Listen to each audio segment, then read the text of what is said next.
అందరికి శనార్థులు మంచిగున్నారులా. నేను వచ్చేసిన ఇయాల సుతం ఖతర్నాక్ వార్తలు పట్టుకొచ్చిన. ఇంకెందుకు ఆలస్యం, మొదలు పెద్ద వార్తలు చూద్దాం పారి. ఆగమైన చిరు వ్యాపారుల బతుకులు అందగత్తెల కోసమేనట బుల్డోజర్లు. పింఛన్ల కోసం పబ్లిక్ ఎదురు చూపులు, ఓట్ల కోసమే పెట్టిరట చెవుల పూలు. ఎన్విఎస్ఎస్ ప్రభాకర్ చెప్తుండు జోష్యం, కమాయిస్తందుకా ఏంది పార్ట్ టైం లో ఇన్కమ్. భారత జవాన్ను అప్పచెప్పిన పాకిస్తాన్, వాళ్ళకు లేదు కదా వేరే ఆప్షన్. ఐపీఎల్ లో ఉండరట ఫారెన్ ప్లేయర్లు, ఎట్లయినా ఆడాలంటున్న బీసీసీఐ వాళ్ళు. మన సర్కారు ఎంత దయగలదంటే చాలా దయగలది.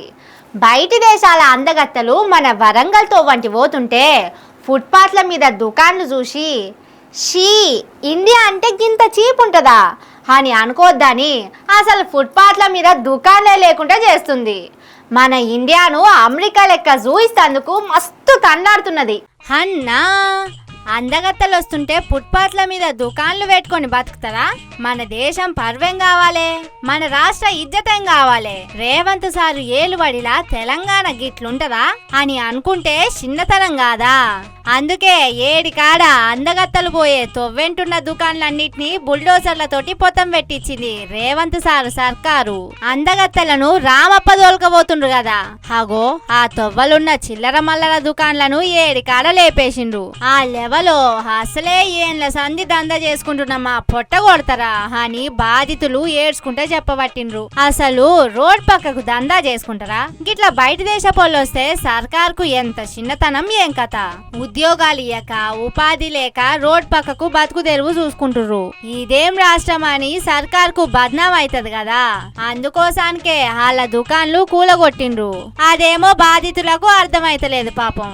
ఇదే ముచ్చట మీద ప్రతిపక్షం కూడా గరమైంది. కేటీఆర్ సార్ అయితే ట్విట్టర్ లా రాహుల్ గాంధీని ఏకి పడేసిండు. అందాల పోటీల కోసం పేదల గుడిసెలు కూలగొడతావా రాహుల్? బుల్డోజర్ కంపెనీలతోని మీకేమన్నా రహస్య ఒప్పందం ఉన్నదా? అరే తెల్లారి లేస్తే బీదల ఇండ్ల మీద వాడుడేంది? 200 కోట్లు ప్రజా సొమ్ము ఖర్చు పెట్టి రాజభవనాల్లో విందులిచ్చుడు ప్రజాపాలననా? పేదల జీవితాలు మీ రాక్షస బుల్డోజర్ల కింద నలిగిపోతున్నాయి. సిగ్గులేని సర్కారు జవాబు చెప్పాలి అనుకుంటా గరమైండు. అటు వరంగల్ జిల్లా లీడర్లు నిరసనలకు పిలుపునిచ్చిండ్రు. బాపు ఏక్ నెంబర్ అయితే బేటా 10 నెంబర్ అన్నట్టు సర్కారు ఏక్ నెంబర్ అయితే వరంగల్ మున్సిపల్ ఆఫీసర్లు 10 నెంబర్ ఉన్నారు.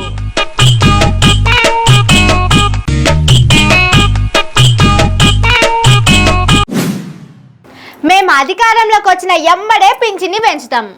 కేసీఆర్ 2000 ఇస్తే మేము 4000 ఇస్తామని ఎట్లా చెప్పింది కాంగ్రెస్ పార్టీ. కానీ అధికారంలోకి వచ్చిన 100 రోజులు దాటిపోయినాయి. ఇప్పుడు ఏడాదిన్నర అవుతుంది, అయినా కొత్త పింఛన్లకు గతి లేదు. ఎప్పుడు ఇస్తారు సార్ అని ఎప్పుడు అడిగినా పింఛన్లు రేపన్నట్టు చెప్తుండ్రు తప్ప వాటికి మోక్షం ఎప్పుడు అన్నది చెప్తలేరు. ధనాలు తక్కువ దంచుడు ఎక్కువ అంటే ఇదేనేమో. అధికారంలోకి వచ్చిన 100 రోజులనే పింఛన్లు పెంచుతామని చెప్పే కాంగ్రెస్ సర్కారు, కానీ ఏడాదిన్నర అవుతుంది, ఇదివరకు కొత్త పింఛన్లకు గతి లేదు. చాలా మంది లబ్ధిదారులు కొత్త పింఛన్లు ఎప్పుడు ఇస్తారని ఎదురు చూస్తుండ్రు. అనర్హులను ఏరేస్తందుకు ఎంక్వైరీ చేస్తున్నాం, అర్హులను గుర్తిస్తున్నాం అనుకుంటా తాత్పరం చేస్తున్నాం సర్కారు. దాంతో 5,20,000 మందికి మీదనే 18 నెలల సంధి ఎదురు చూస్తుండ్రు. ఇక కొత్త పింఛన్లు ఇస్తందుకు 2 లక్షల మందికి కోత పెట్టే ఇగురం కూడా చేస్తున్నట్టు తెలుస్తుంది. ఒక్కటే ఇంట్లో 2కి పింఛన్లు ఇయ్యమని అట్లా కొంతమందికి కోత పెడుతుంది. అట్లనే జీవిపోయినోళ్ళు వలసపోయినోళ్ళు పేరుతోటి ఇంకో 1,40,000 మందికి పింఛన్లు కటింగ్ చేసింది. అదే కేసీఆర్ సార్ ఏలువడిలా వృద్ధులు, వితంతులు, ఒంటరి మహిళలు, ఎయిడ్స్, బోధకాలు బాధితులు, బీడీ కార్మికులు, ఠేకేదారులు, దివ్యాంగులకు మొత్తం కలిపి 44,70,000 మందికి పింఛన్లు ఇస్తుండే. దివ్యాంగులకు 4,016, ఇతరులకు 2,016 చొప్పున ఇచ్చేది.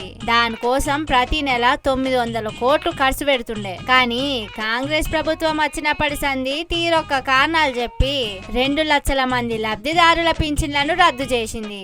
ఇప్పుడు 42,70,000 మందికే ఆసరా పథకాన్ని ఇస్తుండ్రు. అయితే కొత్త పింఛన్లు జూన్ నుంచి ఇస్తామని చెప్తుండ్రు గాని అది అమలయ్యేదాకా తెలియదు. ఇప్పటికే ఇస్తామని మొండి చేయి చూపే మళ్ళీ ఇస్తారని గ్యారంటీ ఏంది? ఈ కాంగ్రెస్ వాళ్ళ మాటలకు చేతలకు ఏడ పొంతనుంటదని లబ్ధిదారులు గుస్సా అవుతుండ్రు.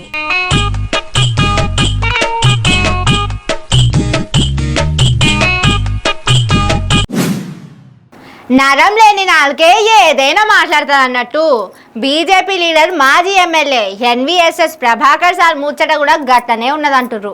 సారీ నడుమ జ్యోతిషం చెప్పుడు కూడా అలవాటు చేసుకున్నట్టుండు.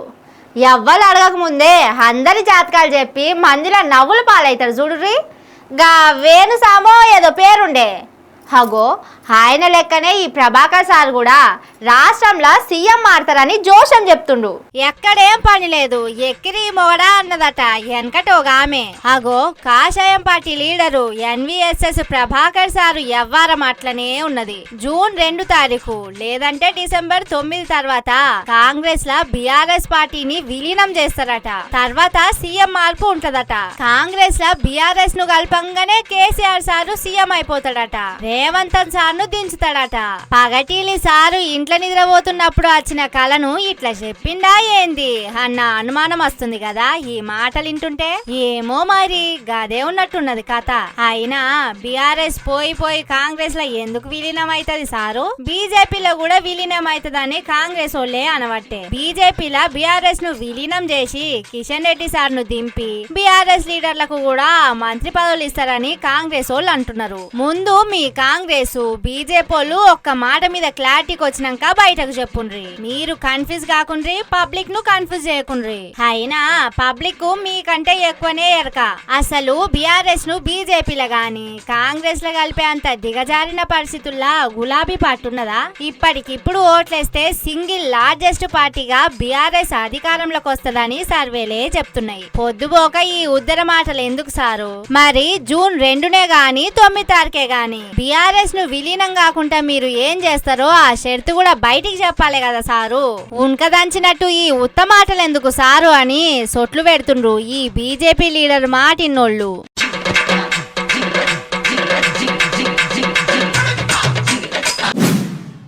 యుద్ధం అంటే ఆషామాషి కాదు, 2 దిక్కులా నష్టమే ఉంటది. ఏ యుద్ధంలైనా ఫస్ట్ ప్రాణాలు ఇచ్చేది సైనికులే. ఒక్కోసారి అట్లా శత్రువులు ఎంబడి వాడి పోతున్న టైంలో మన బార్డర్ దాటి శత్రువుల జాగలకు పోయి చిక్కుతుంటారు సైనికులు. వాళ్ళను తీరొక్క తీర బాధలు పెట్టి హింసిస్తుంటారు. ఇంట్లో పాకిస్తాన్ వాళ్ళు ఆరితేరిపోయినరు. అయితే మొన్న యుద్ధం టైంలో పాకిస్తాన్ వాళ్ళకు చిక్కిన సైనికుడిని కూడా గట్లనే చేద్దాం అనుకున్నారు. కానీ మనోళ్ళ వార్నింగ్లతోటి మళ్ళా మంచిగానే ఇడిచిపెట్టిండ్రు. ఈ సైనికుడన్న నషీబ్ గట్టిగుందనే చెప్పాలి. పాకిస్తాన్ చేతికి చిక్కిన సైనికులను ఎట్లా హింసిస్తారో అందరికి ఎరుకున్న ముచ్చటనేనాయే. పోయిన నెల 23 తారీఖు నాడు ఫిరోజ్పూర్ కాడ అనుకోకుండా పాకిస్తాన్ జాగల సొర్రిండు. ఆయనత పాకిస్తాన్ సైనికులు అటకాయించి పట్టుకుండ్రు. వాళ్ళ జైలు వేసిండ్రు. ఆయన తానున్న తుపాకులు తీసుకుండ్రు. 182వ బెటాలియన్ బీఎస్ఎఫ్ సైనికుడు పూర్ణం సింగ్ ను మేము అరెస్టు చేసినామని పాకిస్తాన్ అరెస్టు సూచించింది. దాంతోటి మన బీఎస్ఎఫ్ బలగాలు పాకిస్తాన్ తోటి చర్చలు జరిపిండ్రు. మా సైనికుడు ఎట్లా దొరికిండో అట్లా వాపస్ పంపాలి, లేకుంటే మర్యాద దక్కది. మంచి మాట కొద్ది పంపుతనే నయం, లేదంటే అటెంకేమైతుందో మేం చెప్పమన్నట్టుగానే మాట్లాడే వరకు పాకిస్తాన్ వాళ్ళు వెనకడిగేసిండ్రు. మళ్ళీ వీళ్ళతోటి మనకేంది లొల్లి పంచాదని సైనికుణ్ణి ఇండియాకు అప్పచెప్పిండ్రు. ఇండియాకు తిరిగి వస్తా అనుకోలేదు, మళ్ళా నా ఇంటోళ్లను చూస్తా అని కలల కూడా అనుకోలే. నన్ను సేఫ్ గా ఇంటికి తీసుకొచ్చిన మన సర్కార్ కు దండాలు అనుకుంటా చెప్పబట్టిండు జవాన్ పూర్ణ అన్న. ఇదివరకోసారి వింగ్ కమాండర్ అభినందన్ కూడా గట్లనే సిక్కితే మనోళ్ళు మాటలతోటే మనోడిని ఈడ్పించిండ్రు. ఇప్పుడు కూడా అదే తీర్లా చేసిండ్రు.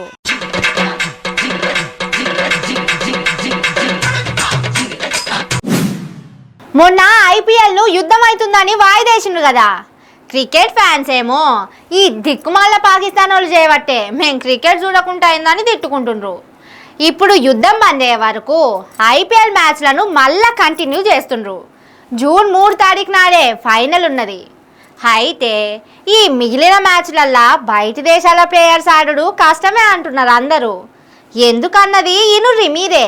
ఐపీఎల్ మళ్ళా శురువైందని క్రికెట్ ఫ్యాన్స్ సంబరపడే లోపట్నే బయటి దేశాల ఆటగాళ్లు ఆడుడు కష్టమే అని తెలిసి ఆనందం ఆవిరయ్యే పరిస్థితి వచ్చింది పాపం. యుద్ధం అయ్యే వరకు ఐపీఎల్ ను వాయిదేసిండ్రు కదా, ఎక్కడోళ్ళు అక్కడ వాళ్ళ దేశాలకు వెళ్ళిపోయిండ్రు. ఇప్పుడు యుద్ధం బంద్ అయినాక ఐపీఎల్ ను మళ్ళా పెడుతున్నాను రాండ్రి అనే వరకు మాకు వేరే మ్యాచ్లున్నాయి, టైం లేదన్నట్టు ఫారెన్ ప్లేయర్లను పంపేటందుకు అక్కడి క్రికెట్ బోర్డు నో అంటున్నాయట. ఓ దిక్కు జూన్ 3 తారీఖు నాడే ఐపీఎల్ ఫైనల్ ఉన్నది. అంతకంటే ముందు మే 29న వెస్టిండీస్ ఇంగ్లాండ్ల నడుమ వన్డే సిరీస్ ఉన్నది.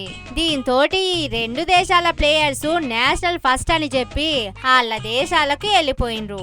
ఇంకో దిక్కు గట్లుంటే ఖచ్చితంగా ఆడాల్సిందే, మీరు ఆడితేనే ఐపీఎల్ కు అందం ఉంటదని బీసీసీఐ వాళ్ళు బయట దేశం ఆటగాళ్లను రమ్మని బతిలాడుతుండ్రు. ఆస్ట్రేలియాలతో మాట్లాడితే మాదే ఉన్నది, మా ఆటగాళ్ళకి ఇష్టమైతే తీసుకుపోండి చెప్పింది.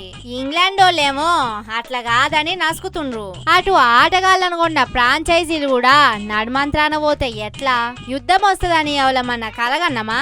సప్పుడేకొచ్చి ఆ ఇంత కర్మ మ్యాచ్లు ఆడుకొని పోతే బేబాక్ అయిపోతది, మీ పైసలు మీకు ముట్ట చెప్తాం రాండ్రని అంటున్నది. మరి చూడాలిగా బయటి దేశాల ప్లేయర్లు వచ్చి ఆడతారా లేదా అన్నది.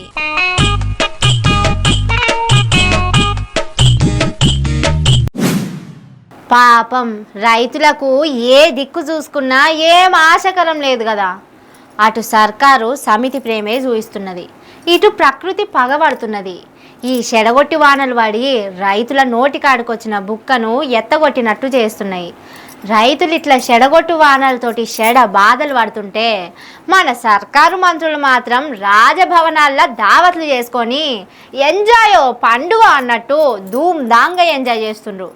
ప్రజాపాలన ఫలాలంటే గిట్లుంటాయి అనేటట్టు చూయిస్తుండ్రు. ప్రజాపాలన అంటే గిట్లుండాలే. 400 ఎకరాల పండించిన వడ్ల రాశులన్నీ చెడగొట్టు వానలతోటి వరద పాలైతే అచ్చి అయ్యో పాపమని మందలిచ్చేది పోయి ప్యాలెస్లలో పెట్టిన విందుల్లా సిందులు దొక్కుతుండ్రు మన పాలకులు. ఇగో రైతులేమో ఈడ కన్న కష్టాలు పడుకుంటా గొట్ట గొట్ట ఏడుస్తుండ్రు. నేను 3 ఎకరాలు పెట్టిన, 1 లక్ష రూపాయలు అప్పు తెచ్చిన, కట్టుకునే టయానికి పంట చేతికి వచ్చిన టయానికి ఏం లేకుండా మొత్తం కొట్టుకుపోయింది, మొత్తం నీళ్ళ పాలైంది. దయచేసి రైతులను ఆదుకోవాలని మనస్ఫూర్తిగా సీతక్క గారిని కానీ మా నష్టపరిహారాన్ని మాకు ఇప్పిస్తే మేము మా భార్య పిల్లలు చదువుకొని మా అప్పులు కట్టుకునే పరిస్థితిలో ఉంటాం, లేకపోతే మాకు ఆత్మహత్యలే శరణం తప్ప ఇంకేది లేదు. దయచేసి మమ్మల్ని ఆదుకోవాలని మేము మనస్ఫూర్తిగా. రైతుల పరిస్థితి ఇది, ఇంత మోకల వంటి వరదలా కొట్టుకుపోతున్నాయి, కనీసం వీటికి సెక్యూరిటీ లేకుండా పోయింది. రైతుల ఏడుపులు ఈనవాడే పరిస్థితులున్నారా మన పాలకులు? అసలే అందాల పోటీలు కాబట్టే అందం ముఖ్యం గాని అన్నం పండించే రైతులతోటి ఏం పని ఉంటది? రేపటి రోజుల్లా అందం దీని బతకొచ్చు గాని అన్నం దీని బతికేటోళ్ళు ఉన్నారా యాడన్నా చెప్పుండ్రి. అందుకే కావచ్చు రైతులకు ఏడుపు ఎల్లకాలం ఉండేదే.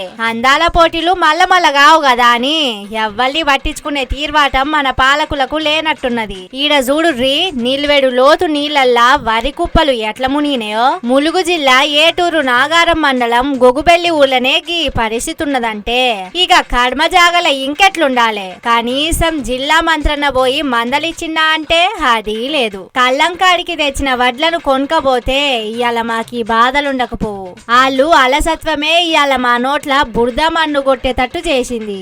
బయట అమ్ముకుందామంటే మిల్లర్లు కింటాకు 10 కిలోల తరుగు తీస్తుండ్రు. తెల్లారితే మిల్లుకు తీసుకుపోదామని తయారు పెట్టుకునే కూడా వానకు ఆగమైనాయని పాపం రంది పట్టిండ్రు రైతన్నలు. ఊకోన్రే అన్నలు ఊకోన్రి.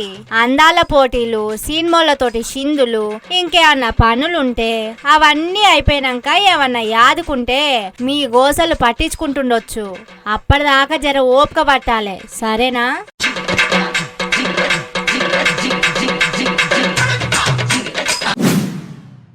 ఇవి ఆటి ముచ్చట్లు. ఇంకిన్ని సూపర్ ముచ్చట్లతోటి మళ్ళీ వస్తా. చూస్తూనే ఉండుర్రి మన తీన్మార్. ఇదే అసలు తీన్మార్.